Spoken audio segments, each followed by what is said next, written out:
Eu quero compartilhar uma mensagem hoje que fala de um dos fundamentos que a gente tem como igreja.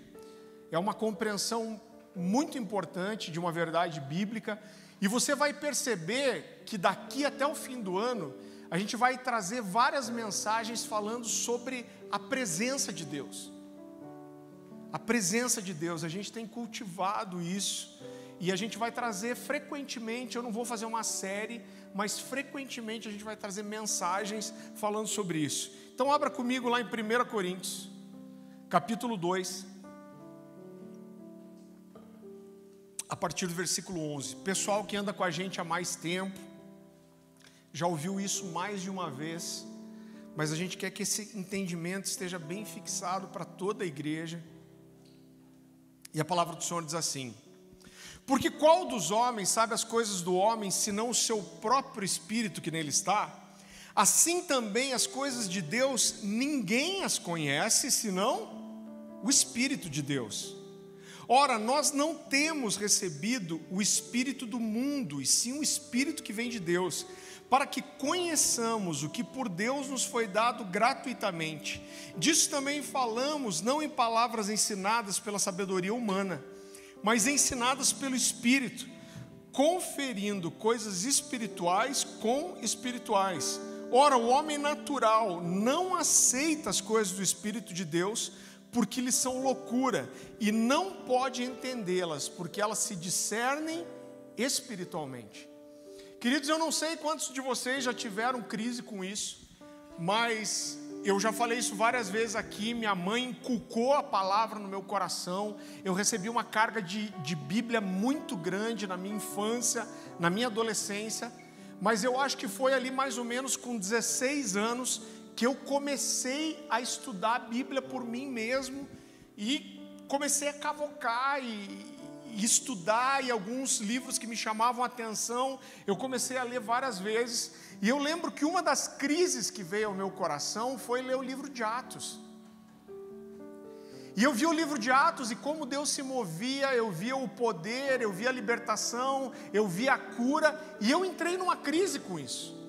E eu falava: Deus, por que isso aconteceu e a gente não vive isso, pelo menos não na intensidade que esses caras viveram, e por que eu não vivo isso na minha igreja local? Eu fazia parte de uma igreja pequenininha na época, foi muito especial para aquele tempo, trouxe um depósito muito grande na minha vida, mas irmão, eu não via milagres na minha igreja, eu não via gente ser liberta na igreja que eu congregava, e isso me colocou em uma crise. E eu falei: Deus, teu Espírito foi derramado no Pentecostes, e o teu Espírito não mudou, o Espírito Santo não mudou.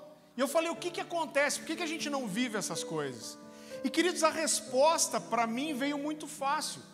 Se o Espírito Santo é o mesmo que foi derramado no Pentecostes, e a gente não vive o que esses caras viveram, pelo menos não na intensidade que eles viveram, se o Espírito não mudou, quem mudou então? Foram os discípulos. De alguma forma esses caras devem ter dado uma resposta ao Espírito Santo que talvez eu e você não tenhamos dado. Eu não sei quem de vocês fala em línguas, já foi batizado no Espírito Santo. Isso, a gente tem uma doutrina para construir em cima disso, né? Mas a gente entende que a única evidência do batismo no Espírito Santo é o falar em línguas. Se você perguntar para mim assim, então quem não fala em línguas não tem o Espírito Santo, a gente tem que entender que existe uma diferença. Uma coisa é uma ação do Espírito Santo, até porque a Bíblia diz que ninguém diz Senhor ou ser filho de Deus senão pelo Espírito. Então, se você aceitou Jesus, você está aqui, existe um toque e uma porção do Espírito sobre você. Mas esse transbordar, o batismo no Espírito, a única evidência que a Bíblia fala é o falar em línguas. Existe uma linha teológica que diz que você não precisa falar em línguas, mas que a maior evidência do batismo no Espírito Santo é a manifestação dos frutos do Espírito, ou do fruto do Espírito. Irmão, eu entendo o que esses caras querem dizer, mas quando a gente olha para a Bíblia, toda vez que a Bíblia fala sobre alguém ser batizado no Espírito, tem o dom de línguas junto. Então você não vai achar nenhum texto nas Escrituras que fale de alguém sendo batizado no Espírito Santo e não tenha a manifestação das línguas. E eu percebo, com tantos anos pastoreando, muitas vezes, as pessoas que têm maior dificuldade para receber o batismo no Espírito Santo e falar em línguas, são as pessoas que passaram por igrejas tradicionais e receberam talvez um ensino que dizia que você não precisava, ou que não era para todo mundo, ou pior, que era do diabo. Então eu vi muitos crentes frustrados que estavam já há anos buscando o batismo no Espírito Santo. Aí o cara prega para um amigo dele de faculdade, leva o cara um mês depois num retiro e o cara é batizado no Espírito, e ele não foi. Então eu quero construir esse entendimento com você, e para que a gente olhe a pessoa do Espírito Santo como aquilo que ele deve ser. Eu passei por igrejas tradicionais quando eu era criança, e eu já falei isso, eu tive uma espécie de um afastamento, né, de Deus ali na adolescência, dos 13 para 14, até os 15 para 16. E com 16 anos, quando eu voltei, querido, para a igreja, eu voltei apaixonado. Talvez você vá dar risada, mas eu queria estar na igreja todo dia. Quando não tinha culto na minha igreja, eu pedi para ajudar no culto de senhoras, que tinha acho que na quarta-feira à tarde, eu ia montar o som para poder estar dentro da igreja. Irmão, as irmãs do coque são hardcore. Eu ia na Universal, irmão, muitas vezes, queria estar dentro da igreja. E uma das coisas que eu comecei a buscar com 16 anos, eu ia na 5ª igreja do Evangelho Quadrangular, uma igreja pequenininha lá no Uberaba, perto da casa dos meus pais. E uma das primeiras coisas que eu comecei a buscar foi o batismo no Espírito Santo. Irmão, fiz tudo que você possa imaginar. Irmão, fiz jejum, fui em círculo de oração, oraram por mim, eu caí. Quando eu não caí, eu me joguei. Irmão, tipo, Deus, se eu não cair, eu me jogo, vem em mim que eu estou facinho, né? Fiz tudo. Eu cheguei, uma pessoa chegou a me falar: não, você faz o seguinte, você fica falando assim, aleluia, aleluia, aleluia, aleluia, que uma hora a língua vai rolar e você vai ser batizado. Eu falei, quanta bobagem, né? Eu falei, tá fácil para mim, vou falar o meu nome, Farley Labati, daqui a pouco já vai sair um Labachérias no meio, né, irmão? Então fiz tudo, abra a boca, faça não sei o quê. Irmão, o batismo no Espírito Santo não vinha. E o que eu fiz, e é o que muita gente que não recebeu ainda o batismo no Espírito Santo faz, eu comecei a espiritualizar a coisa e dizer, não, acho que Deus não tem isso para mim ainda. Por quê? Porque era mais fácil dizer que era Deus que não queria me batizar do que eu que não tinha dado uma resposta. E eu tinha essa resposta pronta. Eu lembro que a gente pediu a chave da igreja para o pastor, eu tinha 16 anos. E a gente ia com um grupo ali de 5, 6 amigos. No meio da semana, às vezes a gente ficava orando até de madrugada na igreja. Eu lembro que um dia eu saí de uma oração, eu estava indo de a pé para casa, e aí logo que eu saí da igreja, eu encontrei o irmão de um amigo meu. Na época eu não conhecia muito ele, a gente ficou muito amigo depois, esse cara foi um grande exemplo para mim. E eu encontrei ele, falei, você é irmão do Serginho e tal, isso. E cheio de Deus, comecei a dar testemunho. Falei, estava na igreja, estava orando, a gente sentiu a presença de Deus, foi isso, foi aquilo. Ele falou, cara, que legal que você está vivendo tudo isso, que Deus está vivendo você. E aí no meio da conversa ele falou assim, você já foi batizado no Espírito Santo? Irmão, até me deu uma murchada, né? Falei, puxa, o cara tinha que falar logo do Espírito Santo. E eu tentei dar uma resposta espiritual, falei, veja bem, eu acho que não é a vontade de Deus, porque eu já busquei muito, me joguei e tal, e ainda não fui batizado. E ele era, irmão, vou ser sincero, esse cara faleceu alguns anos depois, morreu muito jovem, e ele era um cara rústico, grosseiro. E quando eu falei isso, ele falou assim, você está louco? Eu falei, credo, cara, por quê? Ele falou, cara, para de falar bobagem, você foi gerado para ser o templo do Espírito Santo, cara.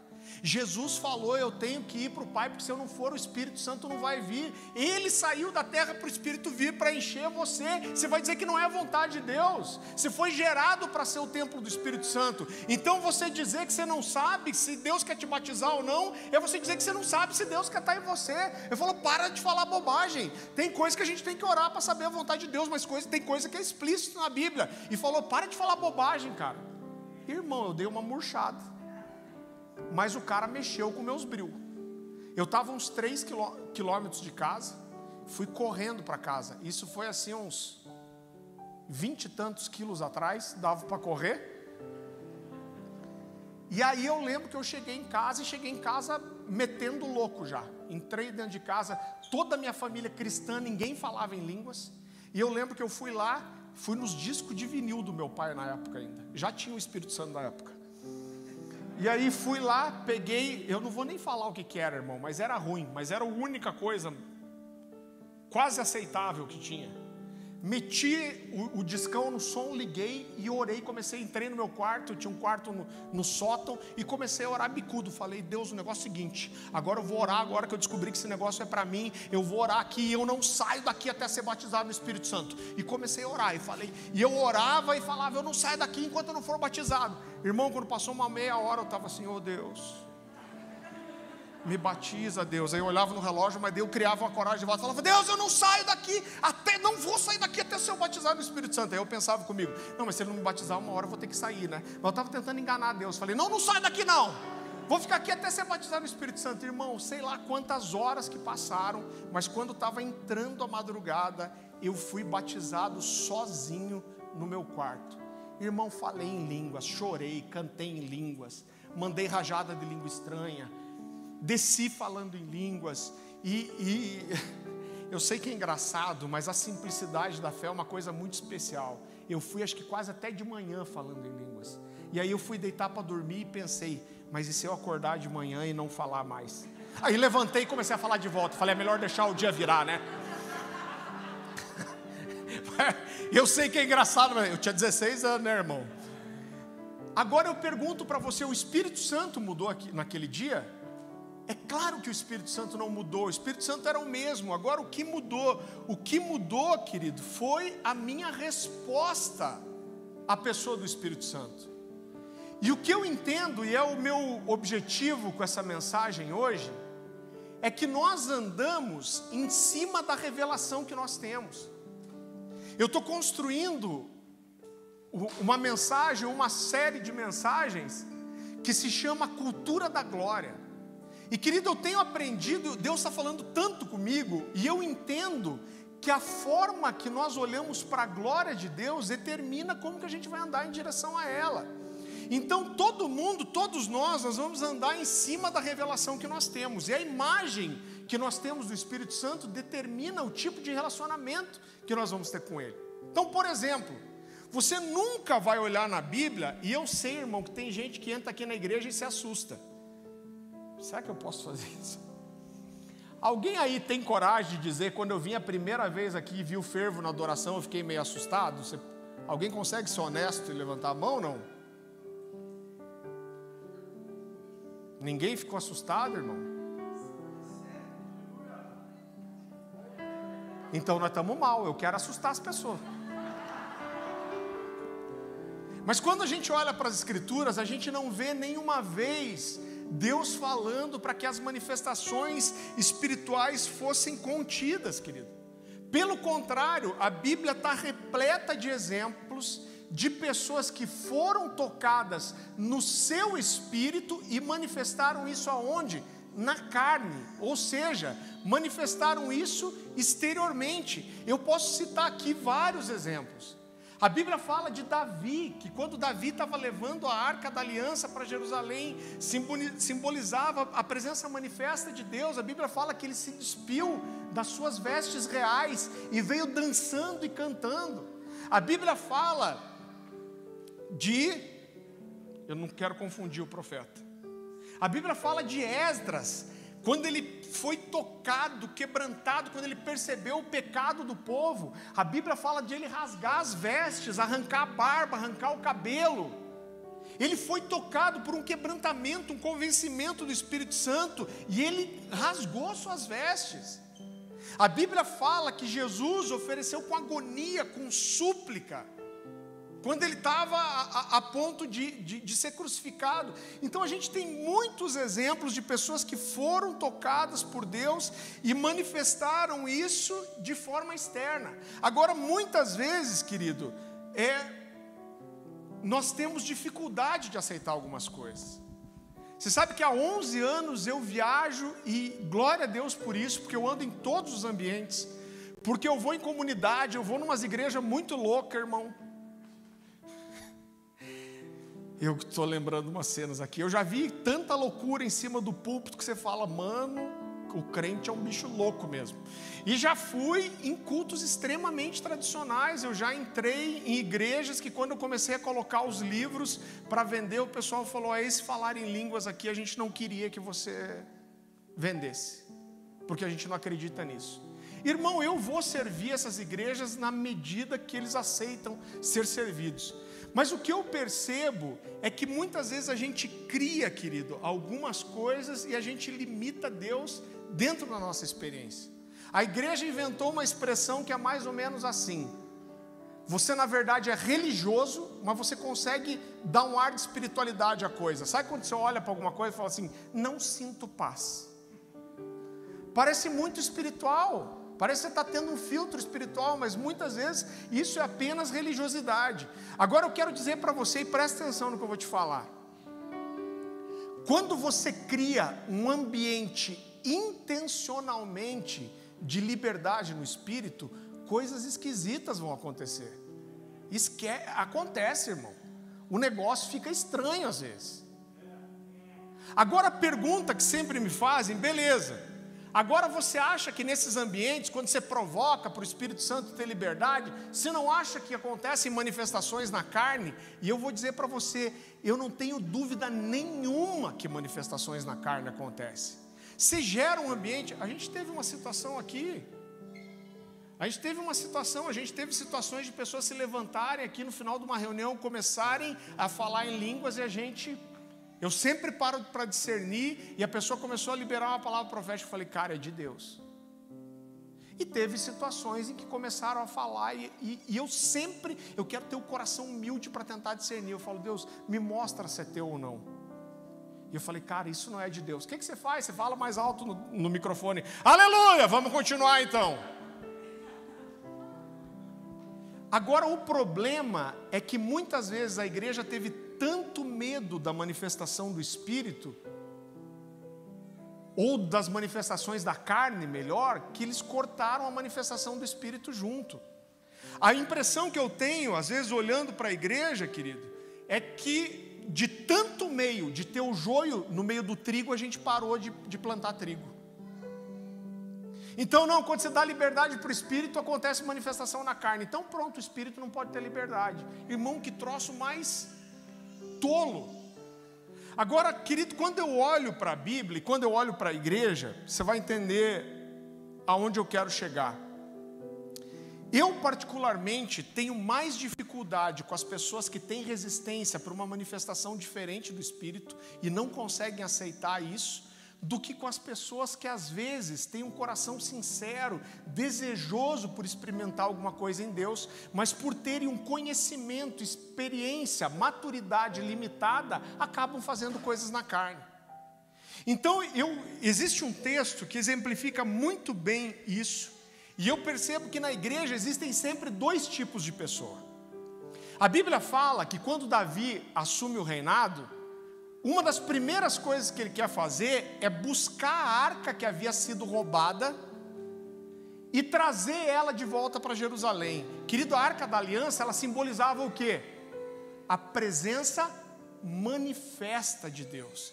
Irmão, me dá até nervoso, que às vezes você fala disso, eu já vi pastor dizendo assim, essas músicas aí vêm nesse lugar, como se Deus não tivesse aqui já. O Espírito Santo já foi derramado no Pentecostes, ele já está aqui. Existe uma diferença muito grande entre a onipresença de Deus e a presença manifesta de Deus. São coisas totalmente diferentes, irmão. E quem não consegue entender isso, acho que não leu a Bíblia. Porque a Bíblia é muito clara sobre isso. Então, o que Davi queria fazer era pegar a arca e levar para Jerusalém. E quando eu olho para Davi, eu vejo que a motivação dele era sincera. Se eu não me engano, eu não tenho certeza, mas faziam mais de 20 anos que a arca tinha sido roubada. E ele foi o primeiro cara que falou, nós precisamos resgatar a arca e trazer a arca para o lugar dela, porque ela simboliza a presença manifesta de Deus. Então não existia nenhuma intenção errada. Davi não queria ser o cara do avivamento. Davi queria que a arca, que a presença de Deus estivesse onde ela deveria estar, que era no meio do povo. E quando eu olho para a Bíblia, eu vejo que Davi tentou fazer isso da melhor forma. A Bíblia fala que ele separa um carro de bois novo. Quando ele separa um carro de bois novo, ele queria dar honra a Deus, ele queria dar o melhor, ele queria fazer da melhor forma. E Davi vai até a arca, coloca a arca naquele carro de bois e eles começam a levar a arca para Jerusalém. Mas a Bíblia fala que em certo momento os bois tropeçam, aquela arca, naquela carroça balança e a arca vai cair. E quando a arca vai cair, um jovem chamado Uzá põe a mão na arca. A Bíblia diz que ele tocou na glória de Deus. E ele é fulminado naquele momento. E quando esse garoto é morto ali, a Bíblia fala que Davi fala, ó, para tudo. E por isso que Davi mexe tanto com o meu coração. Então eu vejo que Davi, ele tinha motivação sincera, mas ele tentou alcançar a glória de Deus de forma carnal, irmão. Ele tentou alcançar a glória de Deus e a presença de Deus com aquilo que ele tinha recurso e entendimento. Ele tentou dar o melhor, mas ele agiu na carne, porque ele fez do jeito errado. E a Bíblia fala que essa arca vai para a casa de Obed-edom e ela fica ali 3 meses. A Bíblia não é clara sobre isso, você tem que ir costurando os textos nos livros, mas para mim fica claro que o que Davi fez foi ir para Números 4 e ele entendeu como a arca deveria ser carregada. Porque em Atos 4, Deus dá a orientação para Moisés e Deus fala como a arca deveria ser carregada. Só os levitas podiam carregar, ela precisava ser aparada com varais de ouro, e é isso que Davi faz. Então vá comigo para 1 Crônicas, capítulo 15.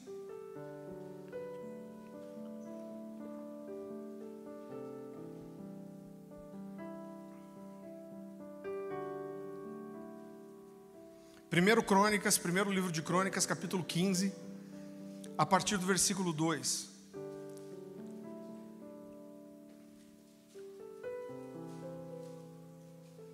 A palavra do Senhor diz assim: então disse Davi, ninguém pode levar a arca de Deus senão os levitas. Como que ele chegou a essa conclusão? Lendo Números capítulo 4. Porque o Senhor os elegeu para levarem a arca de Deus e os servirem para sempre. Davi reuniu todo Israel em Jerusalém para fazerem subir a arca do Senhor ao seu lugar que ele tinha preparado. Reuniu Davi os filhos de Arão e os levitas. A Bíblia fala que eles vão carregando a arca e sacrificando até Jerusalém.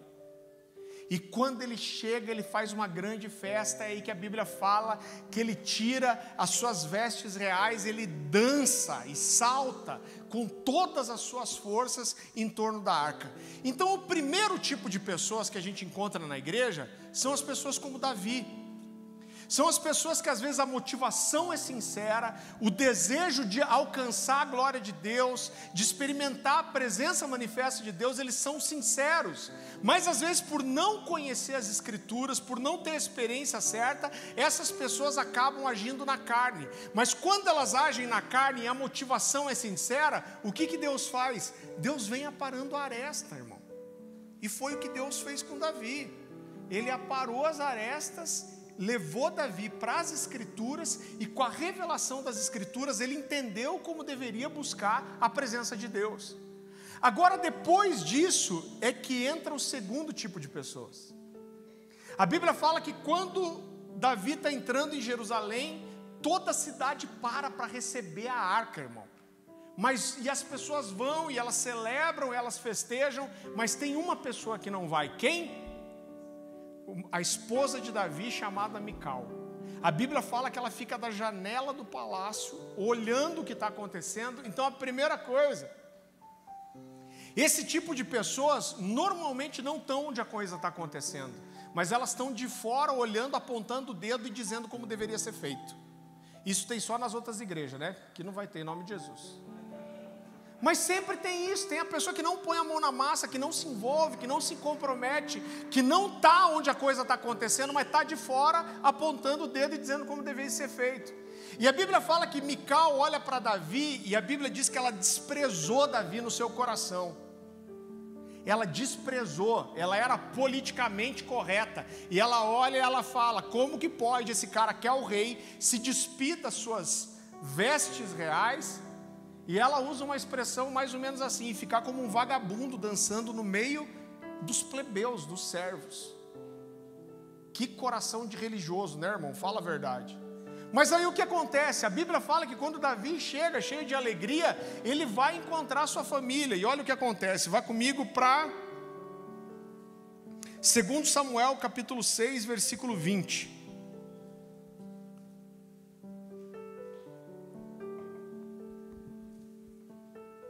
Segundo Samuel, falei o primeiro? Segundo Samuel capítulo 6, versículo 20. A palavra do Senhor diz assim: voltando Davi para abençoar sua casa, Mical, filha de Saul, saiu a encontrar-se com ele e lhe disse: que bela figura fez o rei de Israel, descobrindo-se hoje aos olhos das suas servas e seus servos, como sem pejo se descobre um vadio qualquer. Pegou pesado. Disse, porém, Davi a Mical: perante o Senhor que me escolheu a mim antes do que a teu pai. Aí meteu a família no meio e ficou feio, né, irmão? Quando mete a família no meio assim é porque o bicho pegou mesmo. Perante o Senhor que me escolheu a mim antes do que a seu pai e toda a sua casa, mandando-me que fosse chefe sobre o povo do Senhor, sobre Israel, perante o Senhor tenho me alegrado, ainda mais desprezível me farei, e me humilharei aos meus olhos. Quanto às servas de quem falaste, delas serei honrado. E a Bíblia faz questão de registrar no final: Mical, filha de Saul, não teve filhos até o dia da sua morte. Querido, esse perfil de pessoas acabam se tornando pessoas estéreis no reino. São pessoas que sempre estão apontando o dedo, elas não estão envolvidas, elas não se comprometem, elas julgam, elas apontam o dedo, e o resultado na vida delas é uma coisa chamada esterilidade. Agora, Davi é uma figura fantástica. Eu lembro que quando eu comecei ali na adolescência a estudar a Bíblia, eu lembro que eu li um texto falando sobre Davi, e eu senti aquela invejinha gospel. Eu falei: cara, o que esse cara tinha para Deus olhar desse jeito para ele? Abra comigo em 1 Samuel capítulo 13. Eu quero passar por 3 textos que constroem um entendimento. Você vai entender onde eu quero chegar. 1 Samuel capítulo 13, versículo 14. Esse texto aqui é quando Saul oferece sacrifícios antes de Samuel chegar. Você lembra desse? E a Bíblia diz que esse é o momento que Deus rejeitou Saul. Agora só presta atenção aqui antes da gente ler o texto. Queridos, é muito comum você ouvir em mensagens as pessoas falando assim: o povo escolheu Saul, mas Deus escolheu Davi. Irmão, não é verdade isso. O que o povo escolheu foi ter um rei, mas quem escolheu Saul foi Deus. Como que acontece com Davi? Deus chega para o profeta Samuel e fala: eu escolhi um cara, você vai pegar o chifre de azeite e vai ungí-lo. E como foi com Saul? Foi igualzinho. Deus fala: eu escolhi um homem, você vai pegar o chifre de azeite, você vai ungí-lo. Então foi igual. Deus escolheu, o povo escolheu ter um rei, mas Deus escolheu Saul e Deus escolheu Davi. Mas nesse texto que a gente vai ler aqui, é quando Deus rejeita a Saul. Então a palavra de Deus diz assim, 1 Samuel capítulo 13, versículo 14: já agora não subsistirá o seu reino. Samuel falando para Saul: o Senhor buscou para si um homem que lhe agrada, e já lhe ordenou que seja príncipe sobre o seu povo, porquanto não guardaste o que o Senhor te ordenou. Irmão, quando eu olhei esse texto, lá na adolescência, eu devia ter cerca disso, 16 anos, e eu olhei Samuel falando: Deus buscou para si um homem que lhe agrada. Irmão, minha cabeça explodiu. Eu imaginei Deus lá do céu, olhando toda a terra e Deus escolhe um cara. E Deus olha para toda a terra e fala: olha, eu encontrei um homem aqui que me agrada. E eu comecei a me fazer essa pergunta. Eu falei: o que Deus viu nesse cara que provocou o coração dele? E se fosse na minha geração, e se Deus olhasse para a terra hoje e falasse: eu escolhi um que me agrada. E eu quero mostrar a resposta de por que Deus escolheu esse cara. Vá comigo para o Salmo 89, 20.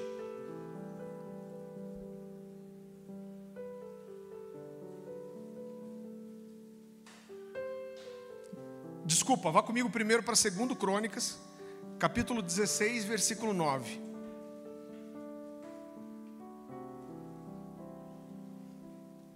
A palavra do Senhor diz assim: porque quanto ao Senhor,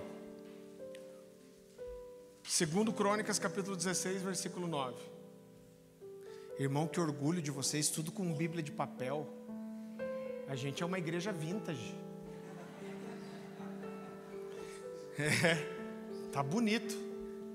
2 Crônicas, capítulo 16, versículo 9, diz assim: porque quanto ao Senhor, os seus olhos passam por toda a terra, para mostrar-se forte com aqueles cujo coração é totalmente dele. E você não precisa abrir, mas no Salmo 89, 20 diz assim: encontrei Davi meu servo, e com meu santo óleo ungi.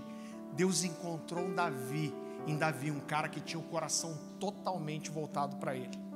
Agora, uma das coisas que mais mexe no meu coração em relação a Davi é que a Bíblia diz que no dia que o profeta Samuel unge Davi com óleo, a Bíblia diz que o Espírito do Senhor se apossou de Davi. Irmão, o que é se apossou?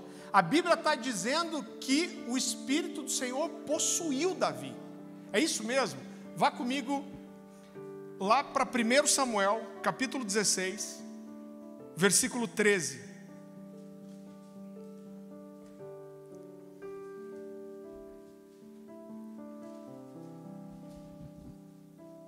Eu preciso que você preste bem atenção, principalmente nessa parte, porque tem uma construção bíblica aqui. Eu preciso que você esteja comigo e não perca nada. 1 Samuel capítulo 16, versículo 13, diz assim: tomou Samuel o chifre do azeite e ungiu no meio dos seus irmãos. Daquele dia em diante, o Espírito do Senhor se apossou de Davi. A Bíblia está dizendo que o Espírito de Deus possuiu Davi. Pastor, você está exagerando. Irmãos, você não precisa abrir, se for um pouquinho para frente, 1 Samuel, capítulo 18, versículo 10, quando fala que Davi foi possuído por um espírito maligno, a palavra no hebraico ali é a palavra tsalash, que é traduzida como possuído. É exatamente a mesma palavra que é usada para dizer que o Espírito de Deus possuiu a Davi. Agora, irmãos, a gente sabe muito bem o que é ser sujeito ao profeta. Quem sabe aí que o Espírito é sujeito ao profeta? Agora, o que a gente sabe sobre sermos possuídos pelo Espírito? E a minha pergunta é: será que a Bíblia diz mesmo que o Espírito Santo é sujeito ao profeta? Vamos ler esse texto. Vá comigo para 1 Coríntios, capítulo 14.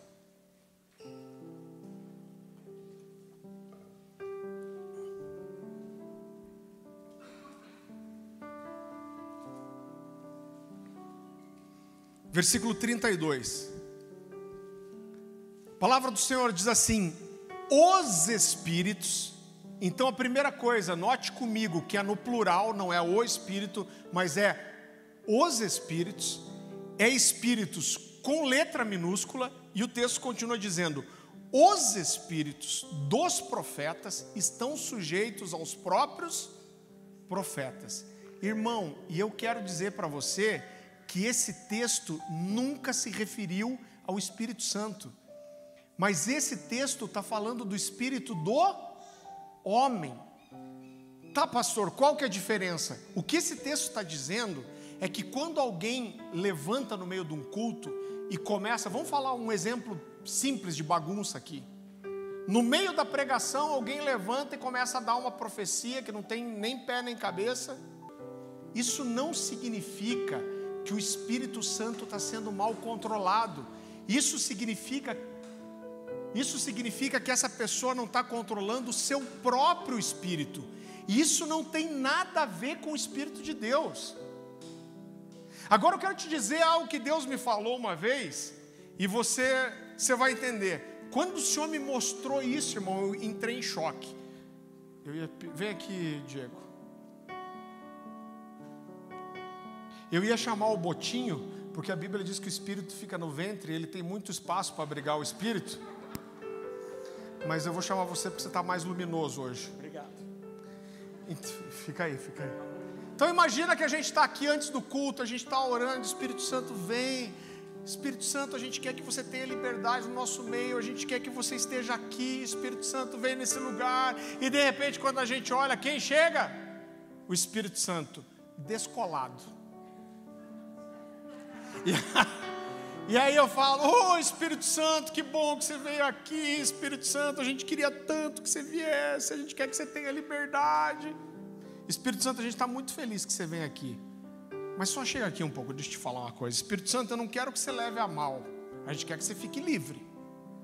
Mas antes do culto começar, eu queria te ensinar algumas coisas sobre ordem e decência. Obrigado. Você acha que faz sentido isso? Você acha que eu e você podemos ensinar alguma coisa sobre o Espírito? Irmão, eu falei isso por muito tempo, cresci ouvindo isso. Você acha que eu quero sujeitar o Espírito a mim? Eu quero eu estar sujeito ao Espírito Santo, querido. Eu não quero sujeitar o Espírito Santo a nada. Eu quero eu me sujeitar. Muitas vezes eu vou subir para pregar e eu falo, Deus, eu sei que o Senhor tem alguma coisa para essa noite. E o meu desafio aqui é não te atrapalhar. Eu sou o jumentinho que carregou Jesus em Jerusalém, irmão. Agora eu vou, não, Jesus, espera aí, deixa com o Beck que eu vou te mostrar onde que nós temos que entrar. Agora o que eu vou ensinar para o Espírito Santo? Já pensou eu prestando contas para o Dan Duque, que é a nossa cobertura aqui, falando, aí Farley, como que está indo a igreja? Ô Dan, está muito bom, só às vezes que o Espírito Santo quer bagunçar o culto, se levantar, zoar o plantão, mas daí eu sujeito o Espírito Santo a mim e fica tudo de boa. Faz sentido isso? Agora o que eu tenho dito para você, o nível de revelação que nós temos, querido, do Espírito Santo, é a forma que nós vamos andar. O primeiro texto que a gente leu, você não precisa ler, eu quero só ler com você de volta, 1 Coríntios capítulo 2, versículo 11. Porque qual dos homens sabe as coisas dos homens, senão o seu próprio Espírito que nele está, assim também as coisas de Deus, ninguém as conhece, senão o Espírito de Deus. A gente tem um livro incrível ali, eu estou vendedor para Cacilda hoje. A gente tem um livro incrível ali na loja chamado Mundo em Chamas. É um dos melhores livros que eu já li também. Fala sobre o avivamento no país de Gales. Esse era um garoto, cara que Deus usou para trazer esse avivamento, um minerador de carvão. Um dia explode a mina de carvão e chamusca a Bíblia aberta. E ele lê um texto e entende que Deus está falando com ele, começa a fazer reuniões de orações nas minas. Esse cara incendiou o país de Gales. Agora os biógrafos dele dizem que ele passava horas orando a mesma coisa. Ele passava muito tempo orando, Espírito Santo vença-me, Espírito Santo me dobra, Espírito Santo me vença, Espírito Santo me dobre, me faça eu me sujeitar à tua vontade. E estamos nós aqui, o Espírito é sujeito ao profeta, não sinto paz. Eu quero que Deus venha e bagunce tudo, irmão. Você sabe que a gente tem hora para começar, a gente tem uma estrutura e o meu papel é preparar uma mensagem e a gente cuida para fazer tudo bonitinho e certinho, mas o bom mesmo é quando Deus vem e favela tudo, irmão. Não é? A gente vai fazer tudo muito bem organizado para Deus vir e zoar o plantão. É esse que é o desejo do nosso coração. Agora, querido, talvez você pergunte para mim, você quer dizer que o Espírito Santo pode me possuir? É isso que você quer me dizer? Querido, eu quero te dizer que o Espírito Santo, ele escolhe agir em parceria conosco. Mas o Espírito Santo, ele é Deus. Às vezes a gente tem uma revelação assim, quem é Jesus para você? Jesus é o meu irmão, aquele que morreu na cruz por mim, é o meu Senhor. Quem é Deus? Deus é o todo soberano, o Criador do céu e da terra. Quem é o Espírito Santo? O Espírito Santo é uma brisa suave. Você sabe que tem uma linha teológica nova ainda dizendo que não existe trindade e que o Espírito Santo é a força de Deus. Mas o Espírito Santo é uma pessoa, irmão. E como Deus, Ele tem todas as características de Deus. Agora, como Deus, Ele é criativo, inovador, surpreendente e Ele é soberano. Eu entendo que o Espírito escolhe agir em parceria conosco, mas eu não posso esquecer que Ele é Deus. Tá, pastor, alguém pode ser possuído pelo Espírito Santo? Vamos ver o que a Bíblia diz. Vá comigo para 1 Samuel, capítulo 19.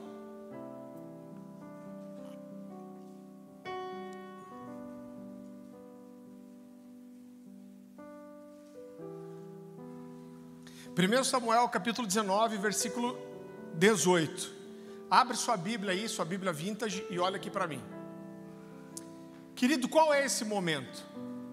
A gente sabe, Davi mata Golias, vai morar no palácio de Saul. Aí Saul fica loucão, com inveja, endemoniado, tenta matar Davi. Ele era possuído por espíritos malignos. Esse cara ficava endemoniado hard, irmão, de pegar uma lança e querer encravar Davi na parede. Quando Davi vê que o troço está feio mesmo, ele foge. E quando ele foge, ele vai para onde? Ele vai para uma cidade chamada Ramá, aonde estava Samuel com os seus discípulos profetas. E ele se esconde lá, tipo, aqui eu tenho os profetas, os caras de Deus para me guardar. Só que algum endemoniado chega para Saul e fala assim: você quer matar Davi? Eu sei onde Davi está. Davi está lá em Ramá, junto com os profetas. E o que Saul faz? Ele monta uma comitiva e manda prender Davi para fazer o quê, irmão? Para matar Davi. Só que olha o que acontece. 1 Samuel, capítulo 19, versículo 18. Assim Davi fugiu, escapou e veio a Samuel, a Ramá, e lhe contou tudo quanto Saul lhe fizera. E se retiraram ele e Samuel e ficaram na casa dos profetas. Foi dito a Saul: eis que Davi está na casa dos profetas em Ramá. Então enviou Saul mensageiros para trazerem Davi, os quais viram um grupo de profetas profetizando. Isso é quando eles estão chegando à cidade já. Onde estava Samuel, que lhes presidia. E olha o que aconteceu. E o Espírito de Deus veio sobre os mensageiros de Davi, e esses também profetizavam. Então esses caras chegaram lá para prender Davi. Eles não eram discípulos dos profetas, eles eram soldados, eles eram mensageiros de Saul. Mas quando eles chegaram, o Espírito veio, tomou esses caras, eles já não voltaram embora e começaram a profetizar. Aí olha o que acontece depois, versículo 21. Avisado disso, Saul enviou outros mensageiros, e também esses profetizaram. Veio mais uma turma, o Espírito tomou esses caras, eles não conseguiram fazer nada, ficaram profetizando também. Então enviou Saul ainda uns terceiros, os quais também profetizaram. Irmão, estava fácil profetizar. Então esses caras iam 3 comitivas, cara. O Espírito Santo tomou esses caras e aí Saul falou: não, pode deixar que agora eu vou mesmo. Eu sou endemoniado, não vou profetizar. Gauchão, falando: não, cara, agora eu vou resolver esse negócio. E aí olha o que acontece. Versículo 22. Então foi ele mesmo a Ramá. Lembra que esse cara era aqui endemoniado, irmão. Então foi também ele mesmo a Ramá, e chegando ao poço grande que estava em seco, perguntou: onde estão Samuel e Davi? Responderam-lhe: eis que estão na casa dos profetas em Ramá.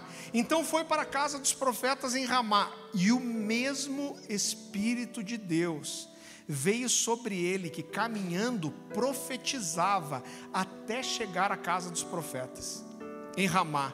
Também ele despiu a sua túnica. Tem outra versão bíblica, eu nunca fui na raiz para ver, mas tem outra versão que diz que ele ficou nu. Despiu a sua túnica e profetizou diante de Samuel.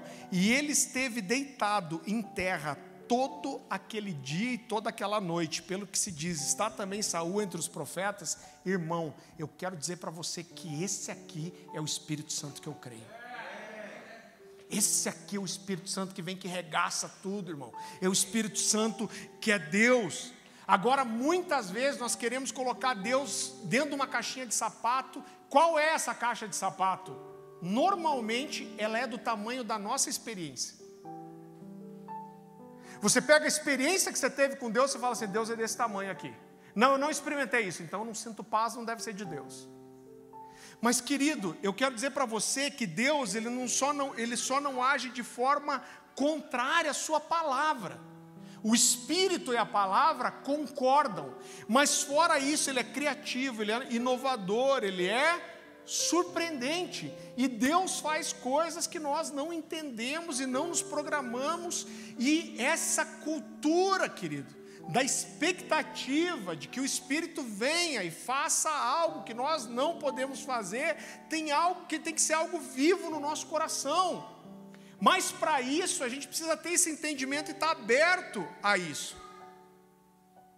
Eu percebi ali com 20 anos que eu era extremamente religioso. Eu era um menino que orava 4 horas por dia, eu jejuava. Eu era muito crentinho, irmão, mas era religioso pra cacilda. Eu achava que eu sabia tudo e tinha resposta para todas as coisas. E eu sabia, por quê? Porque eu era um homem de Deus. Eu jejuo, eu oro, eu sou o cara, e eu sei tudo que Deus faz e tudo que Deus não faz. E aí comecei a estudar a Bíblia melhor. E aí vou conhecer um cara chamado Jeremias que quebra, irmão, os meus parâmetros. Deus chega para um cara chamado Jeremias, a referência é Jeremias capítulo 3, versículo 1 a 9. Irmão, Jeremias é muito louco, eu sou apaixonado por Jeremias. E Deus chega para ele e fala assim, eu quero dar uma palavra profética para você, você vai fazer um ato profético. E ele fala, manda Deus. E Deus fala, você vai comprar um cinto de linho fino, e você vai ir até as margens do Eufrates e vai enterrar esse cinto de linho fino. Até aí tudo bem. O que eu imagino? O cara está aqui, anda 4 quadras e enterra. Quando você olha para onde Jeremias estava e onde era a primeira margem do Nilo, era 500 quilômetros de onde ele estava. Então esse cara compra esse cinto e viaja, irmão, 500 quilômetros. Eu não sei se ele foi de cavalo, de camelo, de jegue, não sei do que. Mas, irmão, de qualquer uma dessas coisas, 500 quilômetros é muita coisa. Quando ele chega lá, Deus fala assim, pega o cinto que você comprou e enterra. E aí ele enterra. Aí Deus fala, fechou, pode voltar. E o cara volta, 500 quilômetros. Deve ter sido alguns dias de viagem.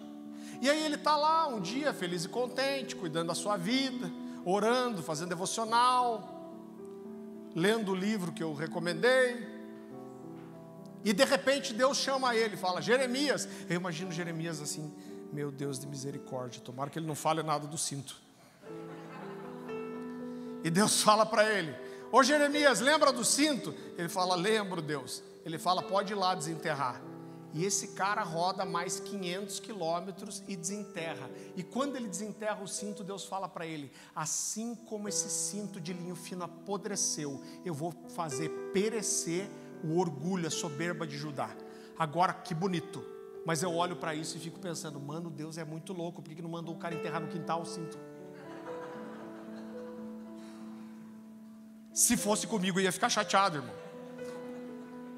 Mas vamos piorar um pouco a coisa. Oséias, ninguém sabe quem é Oséias. Oséias já aparece assim. Oséias capítulo 1, versículo 1. Deus chamando ele e fala assim, eu quero dar uma palavra profética para o povo através de você. Aleluia, aleluia. Você vai fazer o seguinte, você vai até a cidade. Você vai tomar uma prostituta como mulher. Você vai gerar nela filhos de prostituição. Porque eu quero dizer para o povo que eles têm se prostituído com mulheres de outros povos. Uma palavra profética de boa.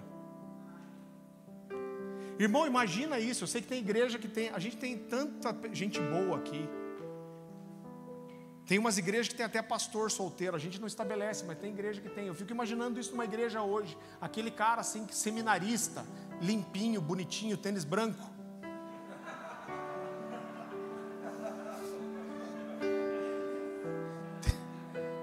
Eu não entendo tênis branco, eu nunca vou conseguir usar. Ia durar uma meia hora, eu ia sujar dentro de casa. Ô, mano, teu tênis tá... Ó, tô vendo um cara de tênis branco, tênis tá... Não consigo, irmão. Sou muito zoado para usar tênis branco. Eu acho bonito pra caramba, mas não vira pra mim. Aí tá lá Aí o cara chega e fala, um dia o cara levanta no culto e fala: irmãos, Deus falou comigo, eu estava orando e Deus quer dar uma palavra profética para a igreja. O cara está chorando, a igreja começa a chorar. Fala: Deus falou comigo, Deus quer dar uma palavra para vocês. Todo mundo já aleluia, já sai umas rajadas de língua estranha. Ele fala: Deus me mandou casar com uma prostituta. Cara, já iam enfiar a mão na cabeça dele, mandar ele fazer discipulado, repreender o capiroto. Mas vamos piorar mais um pouco. A Bíblia fala de um cara chamado Ezequiel, e para mim Ezequiel é o cara mais louco da Bíblia. Ezequiel capítulo 4. Deus chega para ele, só deixa eu lembrar os números aqui que eu não lembro de cabeça, 390 e 40. Deus chega para ele e fala assim: cara, eu quero dar uma palavra profética através de você. E daí Deus fala para ele: pega uma panela de ferro, tá aí, tá de boa. Deus fala: pega um tijolo de barro, ele pega. Deus fala: põe o tijolo dentro da panela, de boa. Deus fala: desenha a cidade, ele desenha. Deus fala: isso aí está representando que a cidade vai ser sitiada, até aí está legal. Aí Deus fala: amigão, só que é o seguinte, você vai fazer um jejum de mais de um ano.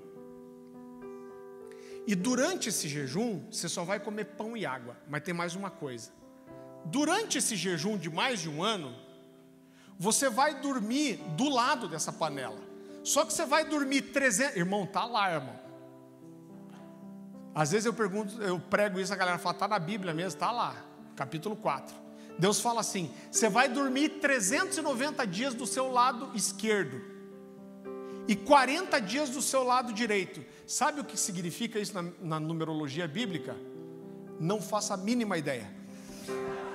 Mas Deus manda o cara fazer isso: 390 dias do lado esquerdo e 40 do lado direito. E daí eu já imagino assim, ó, irmão.